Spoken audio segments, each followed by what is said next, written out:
Welcome sa Otits Creating Memories. Ooh! Yo, what's up mga ka-Otits? Kamusta kayo? Panibagong araw, panibagong memorya na naman ang gagawin natin mga ka-Otits. So magpo-food trip na naman kami. So pumunta nga pala ako ng palengke niyan mga ka-Otits. So nandito ka na.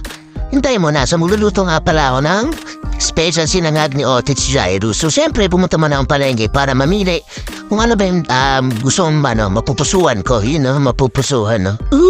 So yun na mga ka-Otits, iba't ibang uri ng isda. May sariwa, may hindi na, may medyo sariwa. Charot! So yun na mga ka-Otits, Otis, libot-libot lang ako niya, may tilapia dyan. Pero nabusuan ko talaga mga ka-Otits, yung hipon. Kasi nga tulad na sabi ko kanina, magsasangad tayo. Yun, so magsasangad tayo kasama ang hipon natin mga ka-Otits. So yun na mga ka-Otits, nasa bahay na ako. So may carrots, may itlog, may hipon na binilatan ko. Tapos yung ulo, tinabi ko kasi gagawin ko siyang sinigang na ulo ng hipon. So yun na mga ka-Otits, first step natin is lagyan ng mantika tas butter dyan sa ating kawali. After nyan, papakita ko sa inyo yung hipon na panapakuluan natin para sa sinigang. So ayun na mga ka-Otits, kailangan ko lang prituhin tong hipon. Tapos pagka naluto ko na siya mga ka-Otits, set aside ko siya kasi magsasangad muna ako. Tapos after ko isangad, ihalo ko siya din mga ka-Otits. So ayun na nga mga ka-Otits, luto na yung hipon natin. So ano pang gagawin mga ka-Otits?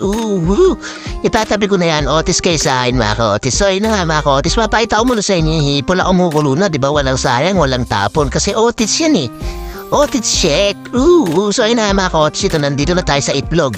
Ito pang gagawin sa itlog, masarap na partnership ng sinangagyan mga ka-Otits. So yun, tas butas ko lang gitna niyan kasi makawala na ako din mga ka-Otits. Then teleport na tayo papunta sa sinangan. So sa sinangan natin mga ka-Otits, carrots and bawang lang. Kailangan maluto yung carrots, mag-brown ng onti yung bawang, pwede na yan mga ka-Otits. Di ko na makapakita sa inyo paano ko nilagay yung kanin. Alam nyo na kung paano yan. So na-teleport na naman tayo mga ka-Otits. Otits kayo dyan, okay kayo dyan. Puso kayo dyan. So okay na yan mga ka-Otits. Ilalagay na natin yung hipon na pindito natin kanina. So may katas-katas pa yun, no? Diba? Sarap nun mga ka-Otits. Tapos pag after nun, lalagyan natin ng dahon ng sibuyas.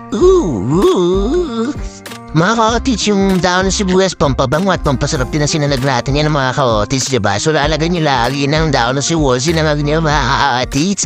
Okay na ka-Otits na, so yun na, andito na tayo sa exciting part mga ka-Otits. Kita mo yan ba itlog, tapos yung sausawa na yan. Ang sarap niyan, parang may bawang par. Tapos ayun na nga par, may hipon pa par. Kaso nga lang, una na lang. Pero at least diba, wala tayong tapan mga ka-Otits. Kasi Otits yan eh. Tapos yung paro, tomato sa may daing par. Ano pa par? Taro na par. Yun nga mga, papakita ko nga pa sa inyo yung bunso. Natatawa na sila naman sa akin kasi inisip na itong tatay ko na naman, vlog-vlog na naman to. Siyempre, hati ko naman, tuwan-tuwa siya. Kasi siya, nagulat na naman siya. Yan na nga mga ka-Otits, pinabuksan ko na yung special sinangag ni Otits Jairus.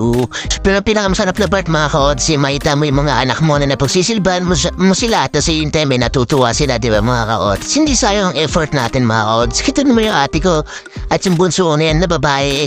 Tuwan-tuwa naman sila dyan mga ka-Otits. Tingnan mo naman kasi sino bang hindi matutuwa dyan mga ka-Otits? Check. Sarap daw mga ka-Otits. Check daw mga ka-Otits. Ayun na nga mga ka-Otits, final check na tayo. Ayan yung tomato na may daing para kasunod niya par. Tapos sinigang, sinangag, itlog, suka, check lahat yan mga par. Kita mo naman yung ate ko, Otits check na yan mga par. Otits check, Otits na yan mga par. Kita mo naman ito, diba? Ang sarap par. Dito ba yung buso mga par, diba? Ready na yan mga par. So ano pang hinintay niyo mga par, serve niyo na to sa pamilya niyo po mga par. Napaka-basic lang nito, prito-prito lang. At the same time, mura na rin siya mga ka-Otits, mga 200 pesos lang yan. Tapos, syempre, kailangan natin mas masarap dyan. Kailangan natin papartneran ng Coke na napakalamig. Ito rin ate ko. Batay mo so mga par, sulit na sulit ang pagluto at pag-serve mo sa kanila mga par. Kita mo na may tsura ni mga par. Yan ang essence ng Otits Creating Memories mga par, nabubulol pa.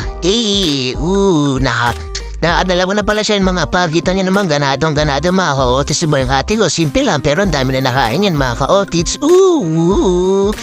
So ayun na mga ka-otis na yung mo naman kala mo ka na lang food trip na mga par. Tuwan-tuwa ay mga par. Salamat! Paalam!